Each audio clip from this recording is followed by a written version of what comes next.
Aloha! These are the guiding principles of Aloha, and I'm Dr. Gerry Ebalaroza-Tunnell. As we engage in deep listening and the sharing of our experiences through stories, we exchange knowledge to one another through our collective dialogue and create a new understanding to how we engage with others and the world around us. We breathe these words to each other. This is Aloha, the sharing of our stories, the exchange of ideas, the resolution of conflict, the changing of perspectives, and the evolution of our collective being. And it begins with A. Ask questions and inquire to avoid making unnecessary gross assumptions. By asking questions with the intent to learn and not judge, we have the potential to minimize unnecessary conclusions. We all make basic assumptions. It's how we make sense of the world. But sometimes our assumptions are wrong. Finding the courage to challenge our beliefs and ask questions not just of the person in front of you, but of ourselves as well.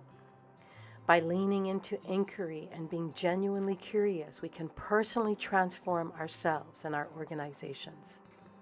The great philosopher Jiddu Krishnamurti said that the only hope for humankind is in the transformation of the individual.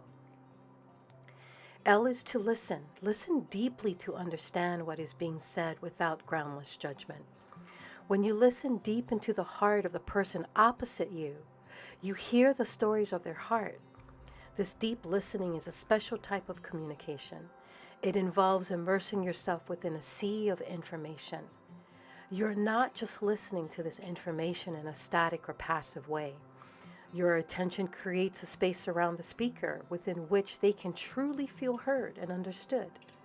Listen to the spirit of the ancestors. O is to observe the sensations in your body, the body language of others, and the energy that is flowing in between. The sensations, emotions, and somatic response in your body are not just signals for you to react, but are also signals to pause and contemplate. Our bodies are full of intelligence. It tells us everything we need to know, from when we're hungry to when we're sick, and it even reacts when we are full of emotions. Observe and be aware of our emotions, especially when engaging in triggering conversations.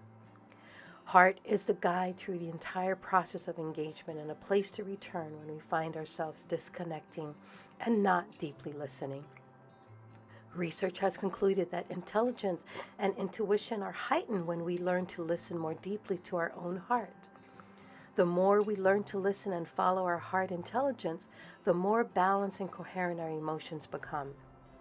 Without the guiding influence of the heart, we easily fall prey to reactive emotions such as insecurity, anger, fear, blame, shame, and guilt. And finally, A, for adapt and acknowledge. It is here where we acknowledge that our perspectives and worldviews may differ from others.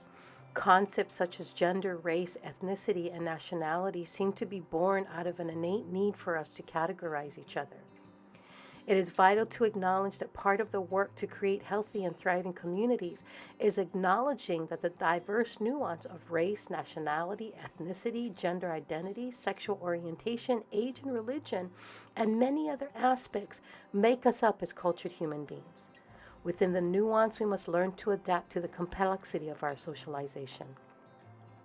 Auntie Palahipaki says that the world will turn to Hawaii as they search for world peace, because Hawaii has the key, and that key is aloha. It is my calling in life to share the guiding principles of aloha with as many people as possible, so that in return you can share it with others. This is my aloha, which I give to you today. Mahalo for visiting this site and listening to this video. To learn more about implementing the evolution of AloHā within your organizations, visit us at co3consulting.net. Ahui ho.